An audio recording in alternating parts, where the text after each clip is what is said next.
y cubrirnos con la sangre de Cristo, con el amor del Espíritu Santo y la gracia y el amor de nuestro Padre Eterno. Proclamamos la palabra de Dios en San Lucas capítulo 7, versículo del 11 en adelante. Jesús se dirigió poco después a un pueblo llamado Naín, y con él iban sus discípulos y un buen número de personas. Cuando llegó a la puerta del pueblo, sacaban a enterrar a un muerto. Era el hijo único de su madre, que era viuda, y mucha gente del pueblo la acompañaba. Al verla, el Señor se compadeció de ella y le dijo: no llores. Después se acercó y tocó el féretro. Los que lo llevaban se detuvieron. Dijo Jesús entonces: joven, yo te lo mando, levántate. Se incorporó el muerto inmediatamente y se puso a hablar, y Jesús se lo entregó a su madre. Un santo temor se apoderó de todos y alababan a Dios diciendo: es un gran profeta el que nos ha llegado. Dios ha visitado a su pueblo. Lo mismo se rumoreaba de él en todo el país judío y en sus alrededores. Palabra de Dios. Gloria a ti, Señor Jesús. A ver, vamos más fuerte. Palabra de Dios. Gloria a ti, Señor Jesús. Amén. Bueno, el Señor hoy en esta noche nos va a abrir la mente y el corazón, ahora que la semilla de la palabra caiga en tierra fértil y abundante, para que la palabra que hoy el Señor nos va a dar crezca y dé frutos en nuestros corazones. Jesús se dirigía a un pueblito llamado Naín, ¿sí? Y con él dice que iban sus discípulos y un buen número de personas. Pensemos, los que caminaban con Jesús era un grupo que iban contentos o tristes. Tristes por acá, ¿cierto? Iban tristes, iban alegres. Ya, los que van con Jesús van Alegres. alegres, ¿verdad? Como hoy lo vivimos en alabanza, alegres, contentos, nos regocijamos. Yo me imagino que los que iban con Jesús, pues muchos iban en el camino preguntándole cosas, iban sugiriéndole otras cosas, Jesús les iba hablando, Jesús les iba predicando. Bueno, era bonito los que andaban con Jesús. Era un grupo bonito, un grupo lindo, ameno, divertido, ¿verdad? Ese es más o menos los que caminan con el Señor. Y no decir más o menos, sino ciertamente aquellos que van con Él. Los que van con Jesús son un grupo en el cual van protegidos, van alegres, van con el Maestro. Donde Jesús va, van sus discípulos y los que lo acompañan. Y los que van con el Maestro siempre están protegidos. Pero mientras iba este número de personas alegres con el Maestro, mientras venía ese número de personas, pues no sé, cantando, ¿no? Den gracias al Señor, remolineando, esta es la gente que alaba al Señor. Mientras iban con todo ese grupo contento, alegre, y ellos pues tal vez llenándose cada vez más de la unción del Espíritu Santo, se encuentran con otro grupo. Pues dice en el versículo 12, cuando llegó a la puerta del pueblo, sacaban a enterrar a un muerto. Era el hijo de su madre, que era viuda, y mucha gente del pueblo la acompañaba.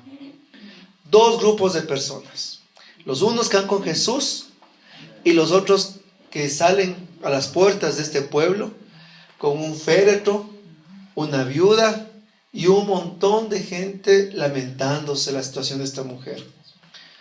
Tengamos en cuenta dos particularidades en esta situación.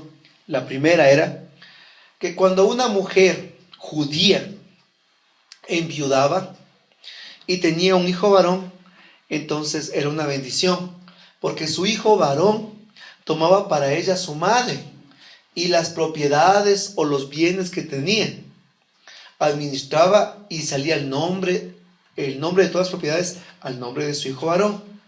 En sí la mujer no tenía derecho a propiedad para los judíos. Entonces, si por ejemplo la mujer judía se moría su esposo y no tenía un hijo varón, digamos tenemos 3 mujeres, entonces pasaba todas sus posesiones, su casa y etcétera, al miembro más cercano, hombre de su familia, sea un hermano, un tío, un primo, lo que sea.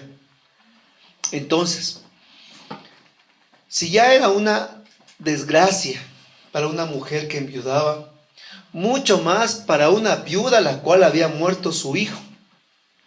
Pues en el primer aspecto, ella quedaba totalmente desamparada, sin un esposo y sin un hijo, el cual pueda representarle dentro del pueblo judío. Era doble su desgracia. Y segundo también, imagínense el inmenso dolor de esta mujer. Primero, cuando un esposo o una esposa se mueren o se separan, ¿qué nombre queda, por ejemplo? Cuando se separan, ¿es de esposo o es de esposa? Cuando se separan. Cuando se muere uno de los cónyuges, ¿cómo es? Viudo o viuda. Hay nombre, ¿verdad? ¿Cierto? Ahora yo creo que usted busque en el diccionario cuál es el nombre para el padre el cual pierde un hijo. ¿Cómo cuando un hijo se muere o una hija se muera, tiene algún nombre para el papá? No hay nombre, porque no hay una palabra en el lenguaje que pueda expresar el dolor que siente un padre por la pérdida de un hijo. ¿Se dan cuenta? Entonces, ¿qué dolor habrá tenido el Padre del cielo cuando perdió a su hijo en la cruz? Piense, si Él es puro amor, pura misericordia, fidelidad, bondad y compasión, ¿cuánto fue el dolor del Padre también a ver a su hijo ahí clavado en una cruz? Pero para esta mujer doble era su sufrimiento. Viuda de esposo y había perdido a su hijo. Y en ese llanto, en ese dolor que salía ella a las puertas de Naín, le acompañaban un grupo de personas también que están sumergidas al dolor. Cuando usted o yo vamos a un funeral, ¿usted qué va? Vestido de amarillo, con pantalón fosforescente, ¿verdad? De negro, de negro. ¿Nosotros cómo vamos? De negro o de luto, mostrando ¿qué? Dolor. Mostrando el dolor, asintiendo el dolor de nuestro prójimo. Y una palabra cuando nosotros nos acercamos a la persona que ha perdido un ser querido, ¿qué le decimos? Lo siento mucho, lo siento mucho, lo siento mucho. Tal vez no podamos expresar el dolor, pero lo sentimos con todo el corazón. Y en un funeral, ¿usted qué está? En silencio, callado. Hay un clima en el cual hay de pesar. Los familiares están llorando. Y usted no puede estar ahí el payaso de la fiesta, ¿verdad? Porque usted está en un lugar en el cual, pues, se está recordando y se está amando a alguien que se acaba de partir. Todos sentían el dolor de la viuda de Naín, este dolor. Y aparte de eso, también cuando moría alguien en el tiempo de Jesús, se contrataba una corte de lloronas. Sí, es verdad, una corte de lloronas. Si usted era bien rico, le lloraban unas 15 lloronas. Pero si usted era pobre, una, ¿verdad? Y esa era la esposa.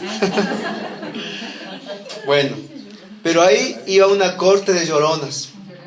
Entonces imaginemos ese cuadro. La mujer, el ataúd, los familiares dolientes, todos de negro posiblemente, todas las mujeres tapadas los rostros, todas las mujeres ahí llorando, apesumbrados, un llanto, un dolor, la madre en un completo desaire, desánimo, tristeza, todo un grupo allí, mientras en el otro grupo estaba Jesús con sus discípulos y la gente le acompañaba. En un lugar dolor y en el otro lugar alegría. En un lugar pesar y en el otro lugar paz. Bueno, eso pasa, mis hermanos, a diario y constantemente en la sociedad, en nuestras familias, en los grupos de amigos y a veces en el mismo hogar. Quien lleva y quien está con Jesús mantiene un gozo y una alegría a pesar de que puede vivir la tormenta. Pues el que ha recibido al Señor vive la paz de Dios en medio de la tormenta, como los discípulos cuando estuvieron en alta mar. Y en medio del alta mar vino el viento, vino el caos, vino el agua, pero Jesús estaba en esa barca. Y esa fue la diferencia. Aquel que tiene a Cristo, a pesar de la enfermedad, de la crisis económica, a pesar de la tribulación, sabe que está con Cristo, entonces sabe que va amparado de Él. Pero la diferencia de aquellos que van en el mundo, a veces cargando el muerto de sus pesares, a veces cargando el muerto de sus esperanzas, a veces cargando el muerto de sus relaciones perdidas, rotas. Van cargando el muerto del desamor de hace unos 10, 15, 20 años. Pero siguen cargando el muerto.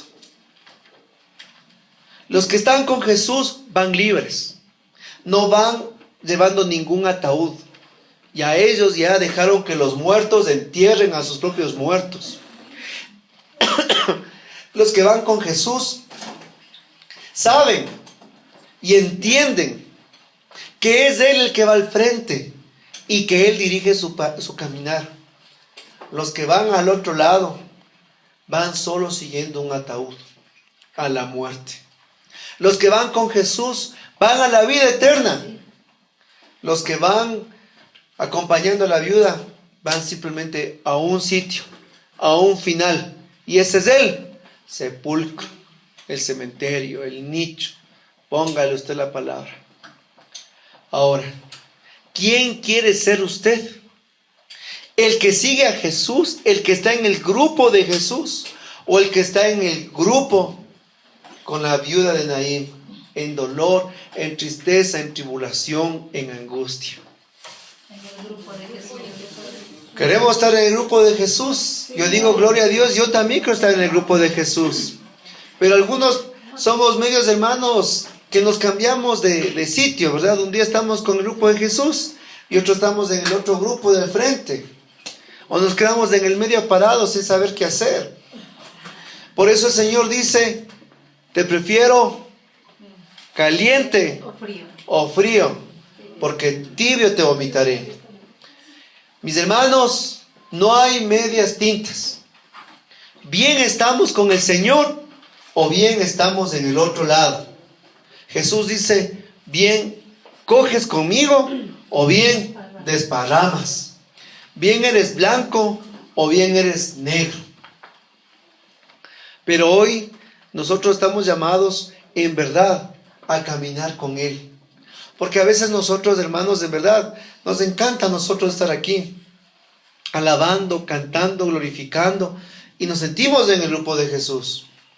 Pero después somos nosotros como la esposa de Lot, que nos paramos a ver Sodoma y Gomorra, ¿verdad? Lo que estamos dejando. Y tan lindo es lo que estamos dejando, que ahí nos quedamos petrificados, viendo la ciudad que dejamos. Porque eso pasó con la esposa de Lot. Bien dijo Jesús, no es digno de seguirme el que coge su arado y mira para atrás. ¿Por qué dijo eso Jesús? Cuando Jesús habló eso, hablaba a una comunidad entera de agricultores. Jesús no tenía que explicarles lo que les estaba hablando. Ellos entendieron de una. ¿Por qué? Porque cuando usted está en la tierra lista para hacer los surcos, va la yunta, va el buey, y usted tiene que tener al frente suyo puede ser un árbol en el cual está amarrado, tal vez no sé, puede ser alguna cosa de cualquier color, o una referencia al frente suyo. Y cuando usted va haciendo el surco, usted tiene que tener esa referencia para que le vaya haciendo el guacho, o le vaya haciendo como es el surco recto, recto, recto. El momento que usted coge el arado y mira para atrás, usted sale chueco, torcido lo que está arando y daña el campo. Por eso Jesús dice, no es digno de seguirme el que mira para atrás. Maestro, quiero seguirte, le dijo uno. Pero primero, déjame despedirme de mis padres. Ven y sígueme, dijo el Señor a otro. Pero por favor, Señor, primero le entierro a mis padres, dijo el otro. El otro me despido. ¿Qué nos habla el Señor con esto? ¿Estamos en el grupo de Jesús en verdad? ¿O no estamos en el grupo de Jesús? A veces nosotros somos como los que trabajan en las fábricas. Los que trabajan en las fábricas, un requisito es, dice ahí un cuadro, usted entra a esta fábrica, se pone orejeras, se pone casco, se pone una ropa especial, se pone, ¿qué es? Botas, y usted entra como astronauta a muchas fábricas, ¿verdad? Porque tiene que estar protegido, y mucho más cuando es con químicos, ¿no es cierto? Hasta para los ojos, gafas, tiene que llevar también mascarillas, y usted está todo usted vestido.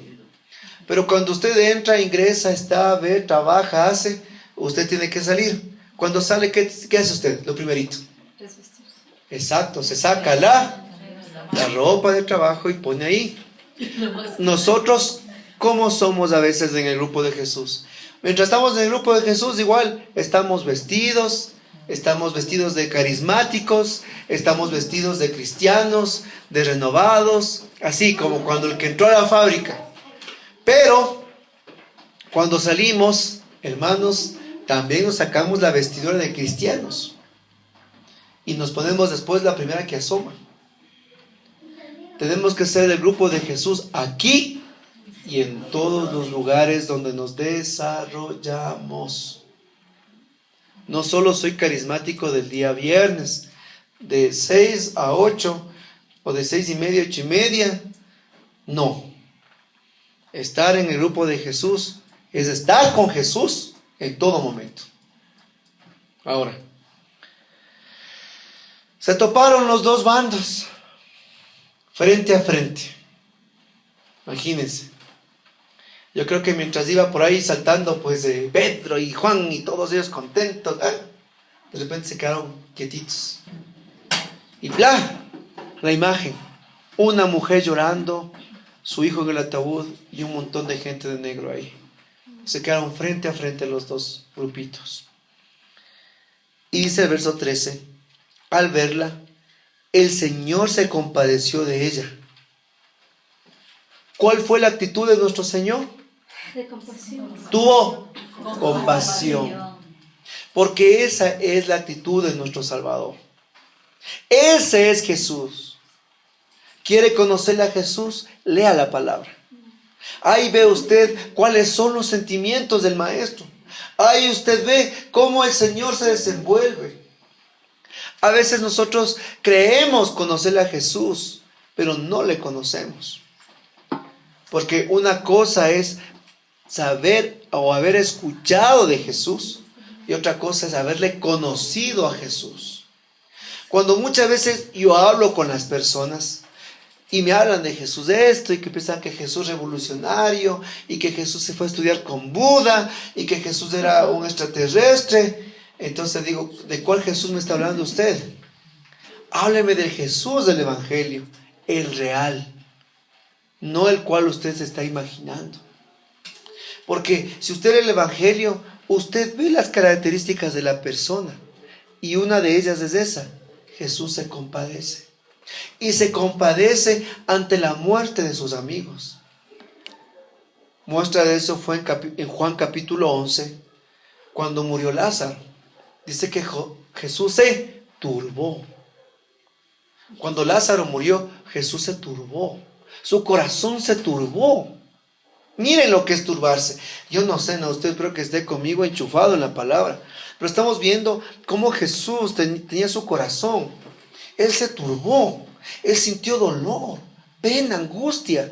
Tanto es así que él lloró por su amigo. Y no fueron ni tres o cuatro lágrimas de cocodrilo. Lloró. Sí, lloró. No es que derramó una gotita, no. Lloró. ¿Qué es llorar? Expresar el llanto, las lágrimas. El gesto cambia. Jesús se compadece. Y usted siga leyendo el Evangelio y usted va a seguir viendo las atribuciones que Jesús tiene. Y usted va a entender quién es realmente el Salvador. Jesús se compadece y Él siempre se va a compadecer de nosotros. Nunca, jamás crea usted que está abandonado. Y a pesar de que no esté en el grupo del maestro, como se puede decir, Jesús se compadece. Porque Dios da el sol para buenos y malos. Da lluvia para el campo del bueno o el campo del malo. Porque Él, a pesar de que está contento con sus ovejas, Él sale en pos de la oveja perdida. El Señor siempre se va a compadecer. La pregunta es, ¿nosotros nos compadecemos del prójimo? La pregunta es, ¿qué actitud tenemos nosotros cuando vemos al prójimo en dolor, en calamidad, en circunstancias en las cuales él necesita?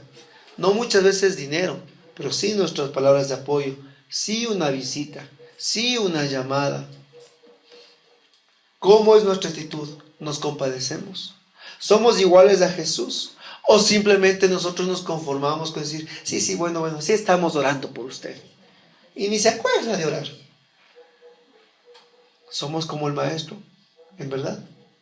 ¿Qué corazón tenemos? Y Jesús, al compadecerse, su compasión se transforma en acción. Porque no solo basta con compadecerse, yo puedo compadecerme de todo el mundo. Ay, pobrecitos, ay, qué pena, ay, pobrecitos. Y me voy con eso a mi casa. Ay, pobrecitos, ay, qué lindos. Y se acabó. Solo me he compadecido. Y yo me compadezco como Jesús, ¿verdad? Tengo un corazón tan compadecido. Pero es que la compasión a nosotros nos tiene que llevar a la acción también. Como dicen, que el infierno está empedrado de aquellos que tuvieron buenas intenciones. Porque no solo basta tener buena intención, sino también el propósito de realizar. Y eso es lo que tenemos que comprender en la conversión del cristiano. A veces nosotros queremos que el Señor a nosotros nos transforme sin nosotros mover un dedo. El Señor haga en nosotros sin nosotros esforzarnos.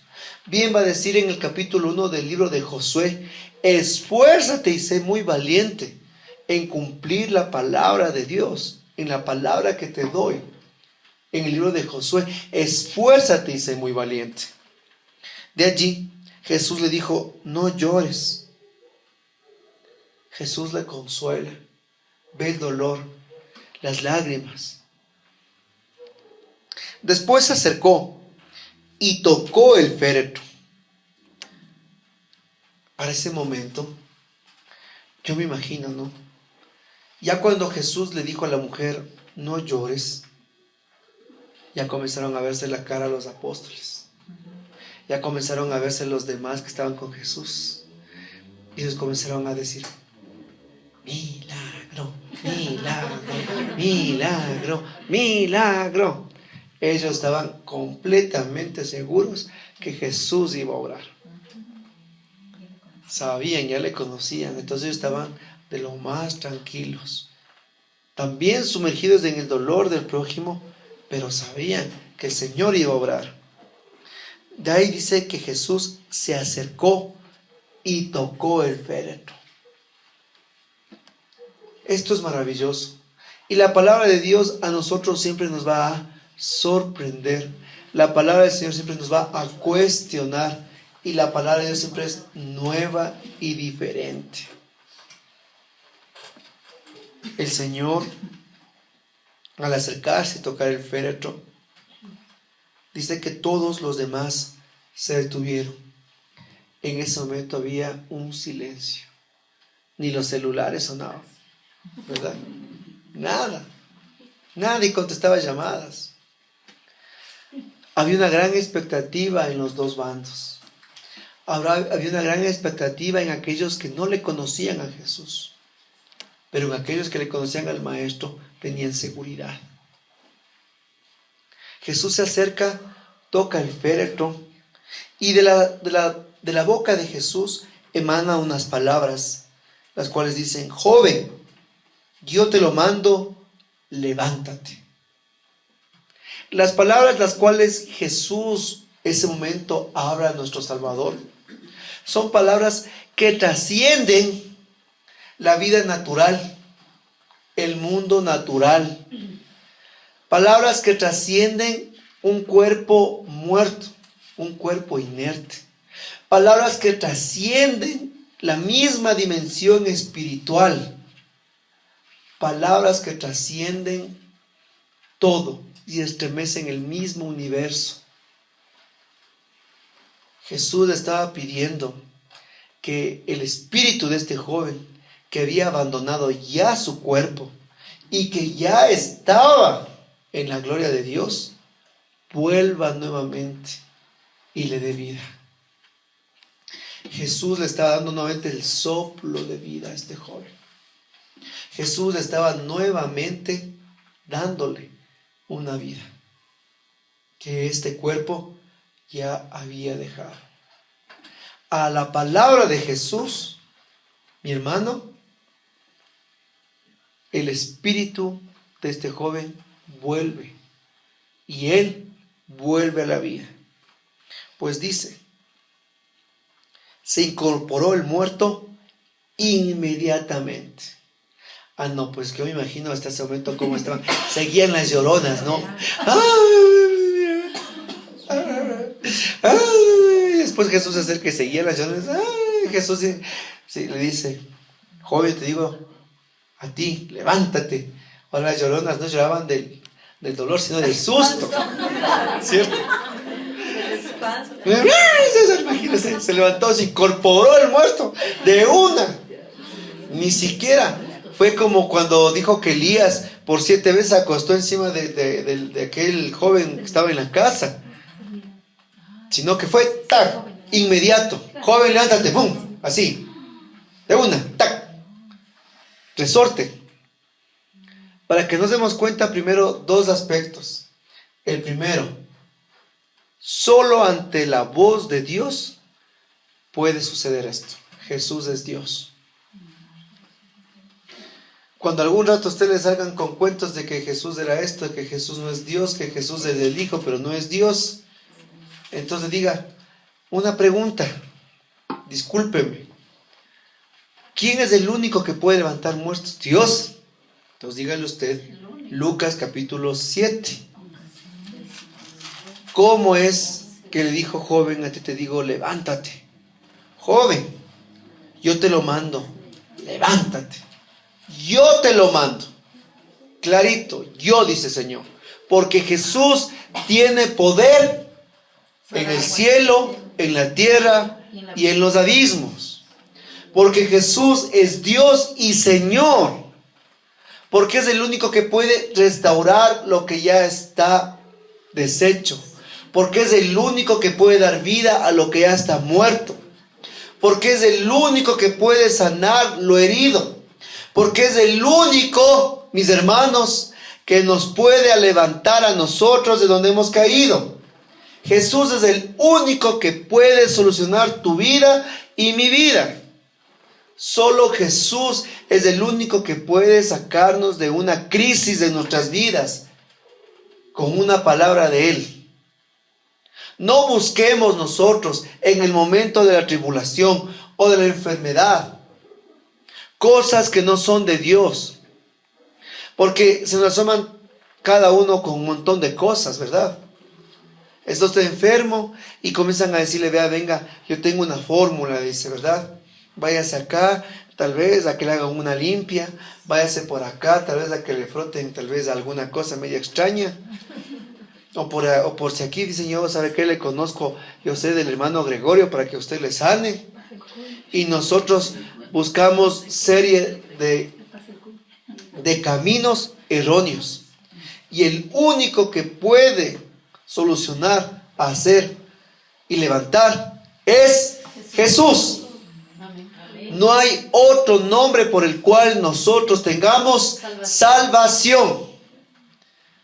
Ni en el cielo, ni en la tierra, ni debajo de la tierra. Solo en el nombre de Jesús hay vida y salvación. Solo Jesús puede renovar el matrimonio. Solo Jesús, solo el Señor puede darnos ese camino. Puede resucitar esos muertos de una existencia en la cual ya no tiene sentido. Solo Él. No nos perdamos, no andemos buscando fuera de Él, porque cuando buscamos las cosas fuera de Él, lo único que vamos a encontrar es un muerto que sigue bien muerto. En eso este joven se incorpora. Y más aún, dice la palabra, que se puso a hablar instantáneamente. Pero aquí vemos también el segundo punto que les dije. El segundo es esto. ¿El joven estaba muerto, sí o no? ¿Y Jesús le resucitó, sí o no? Sí. Pregunta.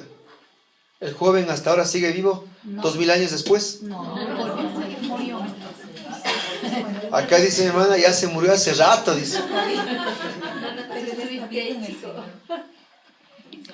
La pregunta es, cuando Jesús le resucitó a Lázaro, ¿Lázaro estaba muerto o se hacía el muerto? Estaba muerto. Tanto así que Lázaro ya olía mal, no porque no estaba con desodorante, ¿verdad? Sino porque ya estaba descomponiéndose. Entonces, Lázaro resucitó. La misma pregunta. ¿Lázaro sigue estoy vivo? Tercero, la hija de Jairo, ¿estaba muerta? Y Jesús lee. ¿Qué pasó con la hija de Jairo? Volvió a vivir y volvió a morir un día. Tanto la viuda, el hijo de la viuda de Naín, Lázaro y la hija de Jairo volvieron a la vida, pero un día volvieron a dejar esta vida. ¿Qué significa eso? ¿Qué implica eso? Primero, en estas resurrecciones o en esta resurrección ya es una visualización o un anticipo a la resurrección verdadera y única que tendremos con Jesús. En esto es un adelanto en el cual a nosotros nos hace entender que en el final, en el último día, será la voz de Jesús la cual nos llame por nuestro nombre y nos diga: yo te lo mando, levántate. Que diga: Javier, yo te lo mando, levántate. Gladys, Anita, yo te lo mando, levántate. Alicia, yo te lo mando, levántate. Mis hermanos, esto es el anticipo a la vida nueva y eterna,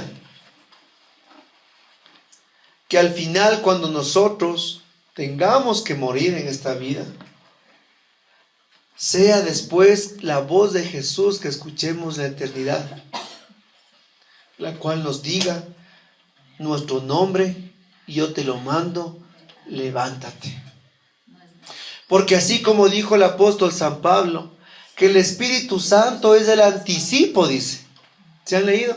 Es el anticipo de lo que recibiremos. Yo digo, wow, el Espíritu Santo es el anticipo. Sí lo es, Él lo es todo. Y San Pablo dice que es el anticipo. Imagínense cómo será entonces la totalidad. Si cuando yo voy y cobro un trabajo y me dan el anticipo, me dan un porcentaje menor de la ganancia. Y cuando yo termino el trabajo y me dan la totalidad, yo tengo una ganancia amplia. ¿Qué será entonces? Que nos dicen que esto es el anticipo. Más aún, el apóstol Pablo también va a decirnos que esto es que nosotros vivimos entre sombras, entre cortinas.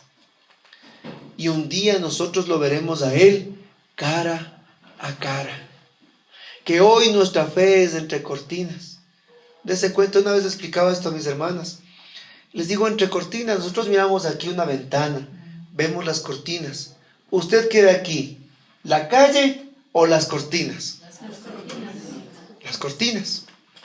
Yo ni siquiera puedo ver la pared que está aquí. Atrás solo veo las cortinas. Ni el vidrio que separa aquí. Ni el protector del vidrio que separa son las cortinas. Pero me dicen que atrás de estas cortinas hay un mundo. Que hay algo más. Así es nuestra fe hoy. Que vivimos entre cortinas, entre sombras.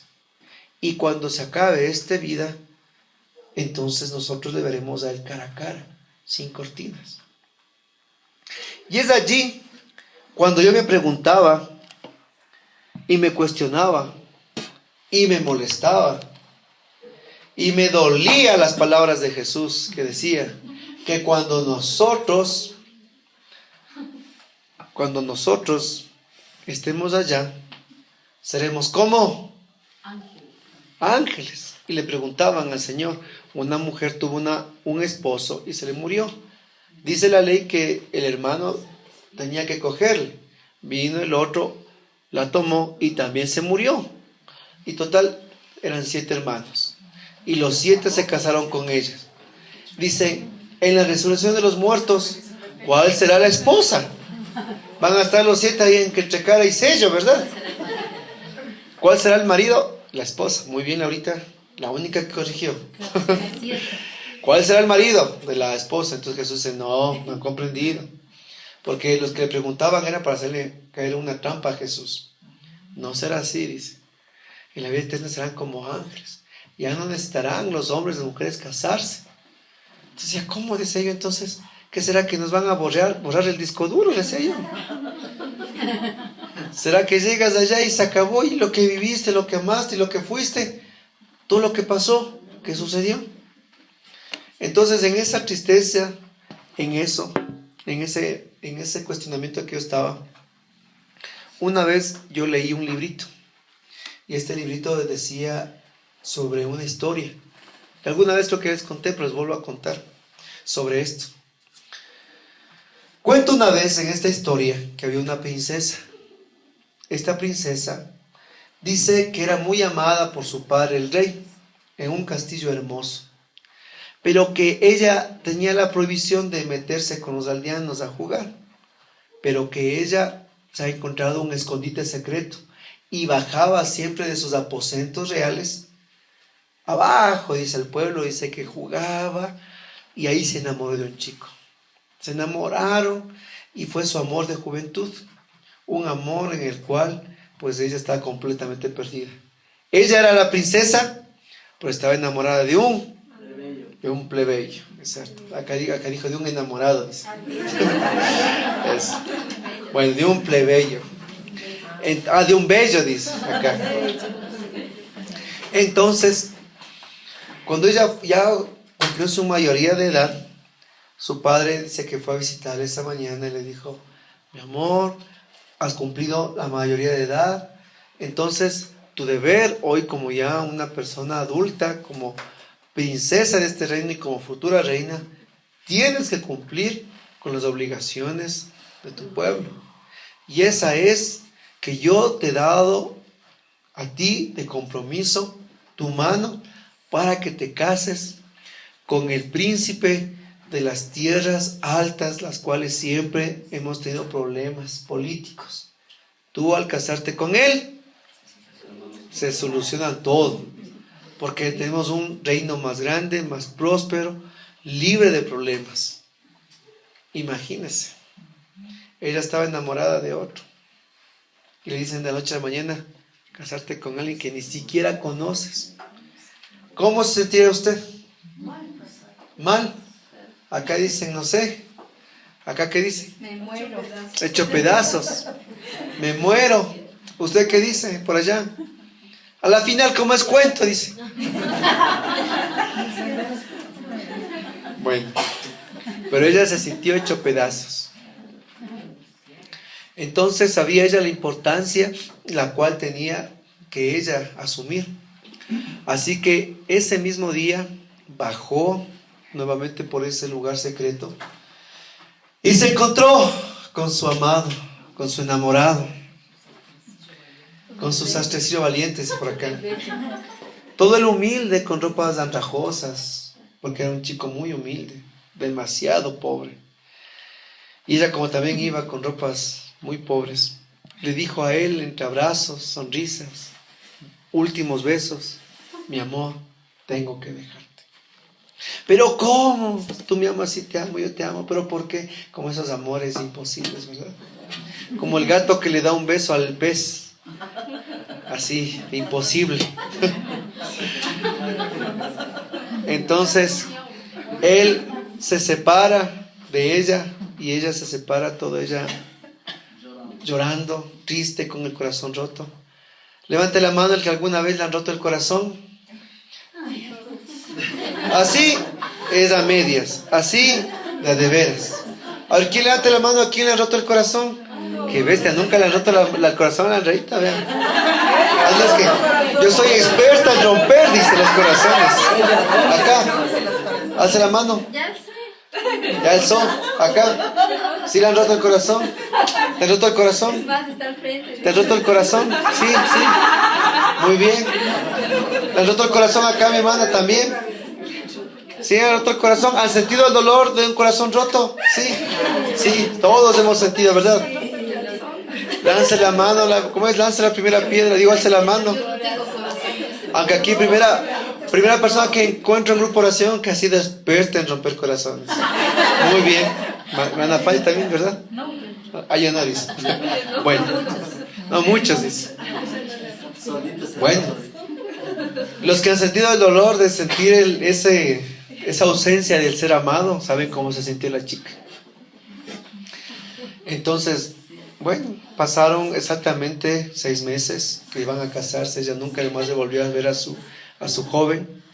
El día del matrimonio, imagínense ustedes, esa fiesta era algo pues bellísima. Ese castillo era todo de blanco, por todos lados se veía pues caballeros vestidos con armaduras, trompetas. Bueno, era todo una belleza, mejor que el Señor de los Anillos, del Hobbit, mejor que Harry Potter, mejor que todas las películas que usted ha visto, ¿verdad? Todo ahí, chévere, porque la imaginación no tiene límites. Entonces se abrió la catedral, estaba llena la catedral, estaban hombres y mujeres de los 2 reinos atentos a este futuro matrimonio. Para esa noche la princesa había llorado toda la noche porque le quería, le amaba al joven que lo dejó. Y mientras ella entraba toda de blanco y con un velo en su rostro, solo divisó un hombre parado ahí adelante con unas ropas totalmente, pues, ¿cómo dice? Elegantes, ¿cómo dice esa palabra? Refulgentes, refulgentes, relucientes, señoriales. Todo él parado, recto. Y como había pues frente a ella toda una corte también, el joven estaba de espaldas. Y ella llegó, y en un momento en el cual ya pasó toda la ceremonia, ella nunca alzó la vista, pues todo el tiempo había estado llorando, estaba su rostro triste. Y al final, cuando el obispo les dijo: ¿puede usted besar a la novia? Entonces el chico, que estaba puesto también se puede decir un sombrero militar, también no se le veía el rostro.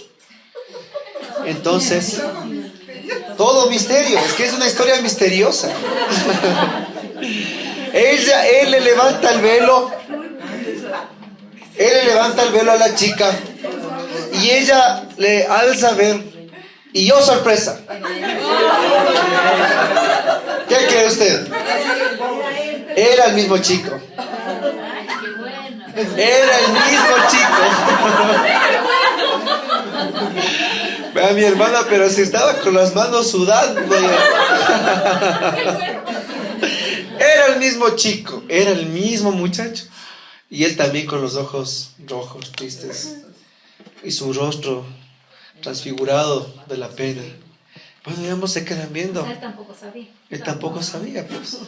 Entonces ambos se quedan pues totalmente sorprendidos. Sorprendidos del uno al otro. Y ella le pregunta, dice, pero ¿cómo? ¿Cómo? Si yo hasta conocía tu casa, le dice. Sabía que tú eras pobre, sabía que eras uno de los súbditos.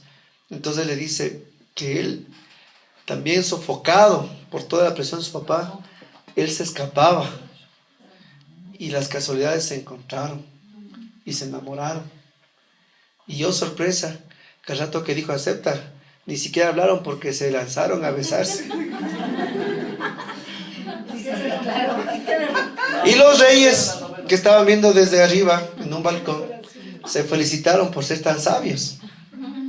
Ahora, pues sí, ¿y ahora qué tiene que ver esta historia, verdad?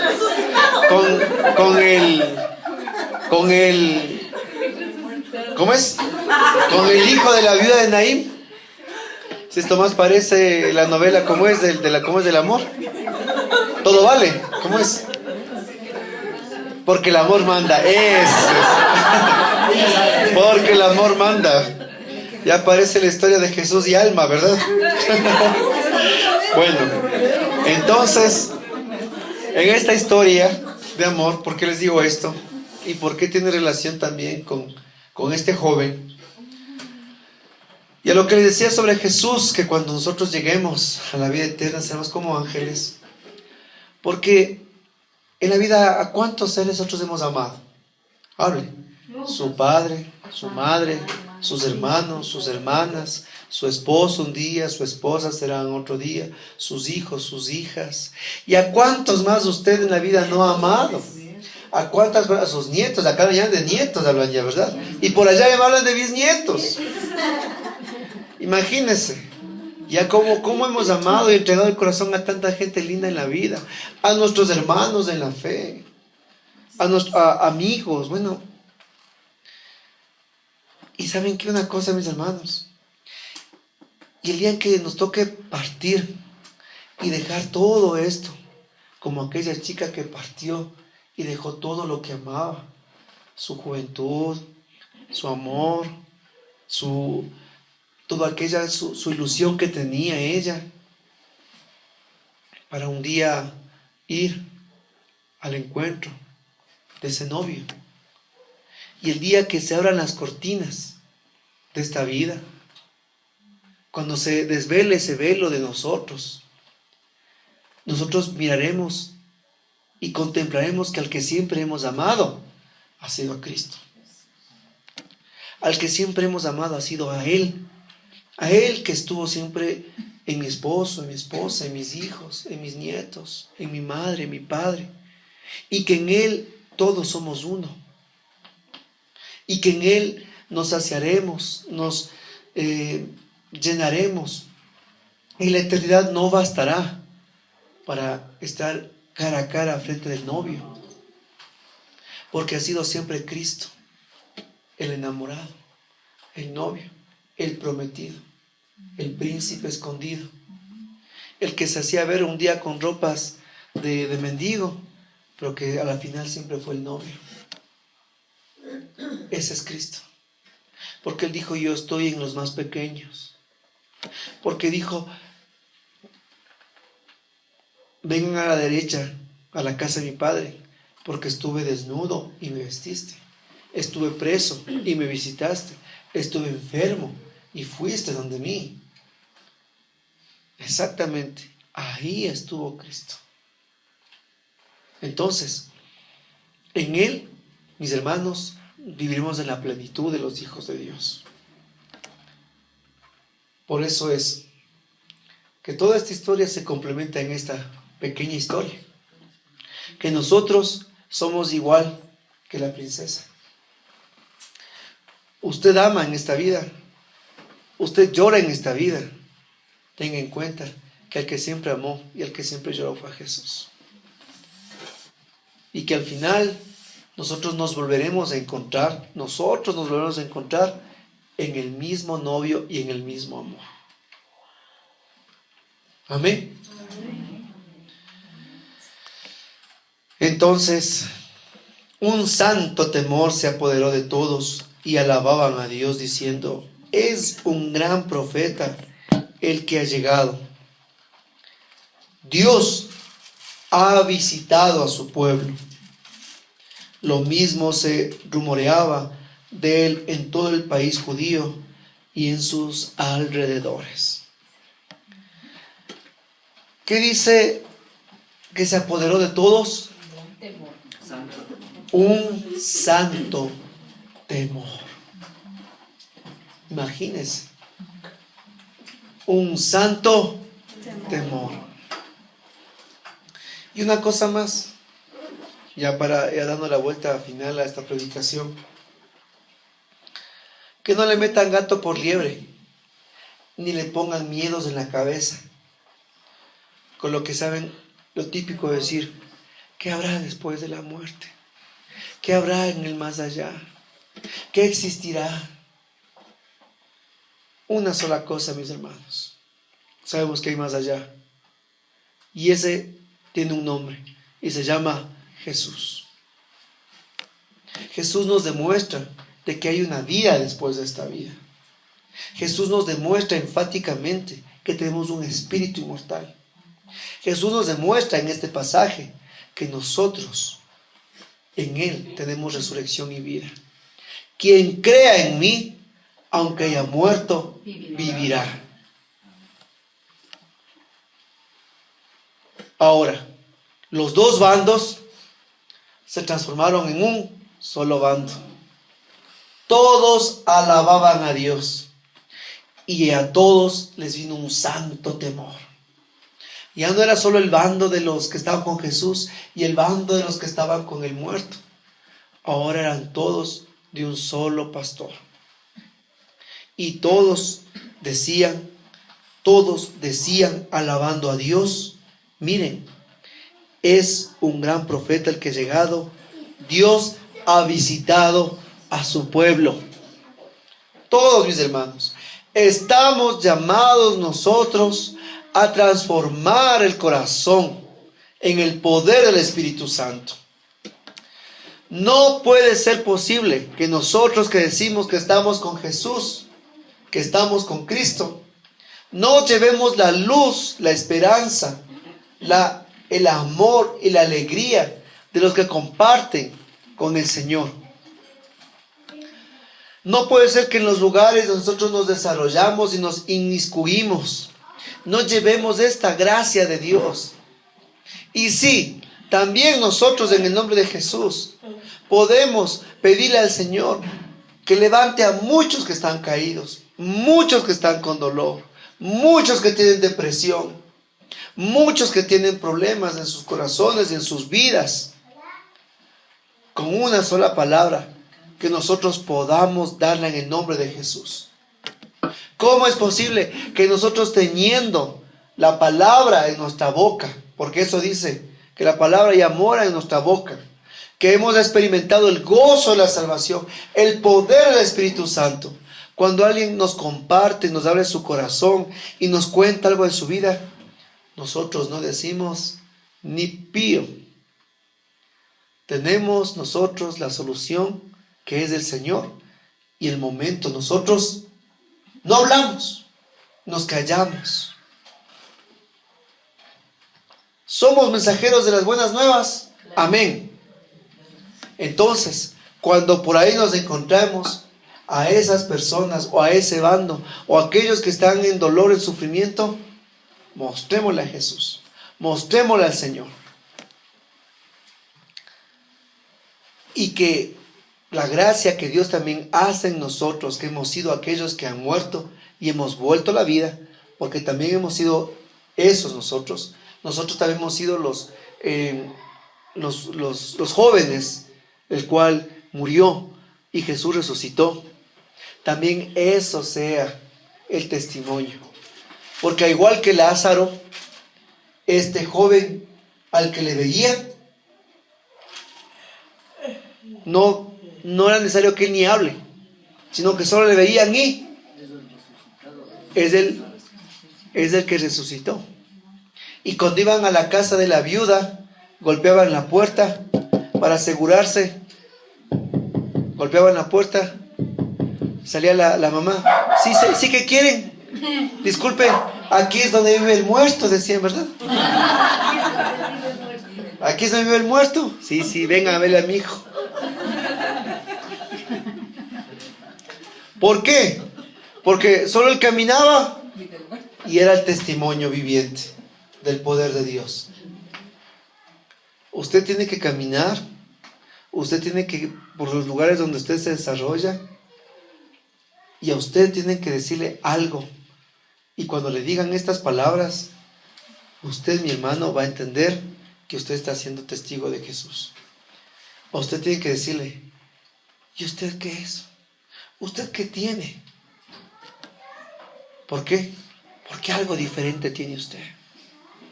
Algo tiene usted. Cuénteme, ¿qué es usted? Porque San Francisco de Asís, él salía a caminar por las plazas, él salía a caminar por las calles, y la gente le veía, y él ya predicaba el Evangelio, solo viéndole. Así que nosotros seamos también esos testigos del Señor, solo con que nos miren, ¿verdad? Usted es testigo de Cristo, amén. Pero qué amén más convencido. Usted es el testigo de Cristo, amén. Amén. Y donde le miren, ¿a quién tienen que mirar? A Cristo. Ya, ahí bajaron ya, ¿no es cierto? El tonito. ¿Usted es testigo de Cristo? Amén. Ya le bajaron otra vez el tonito. ¿Es testigo de Cristo? Amén. ¿Y a quién tienen que mirar cuando le vean a usted? A Cristo. Entonces dele gloria a Dios, a Cristo. Bendito Dios. Más fuertes aplausos, Señor. Gloria a Dios.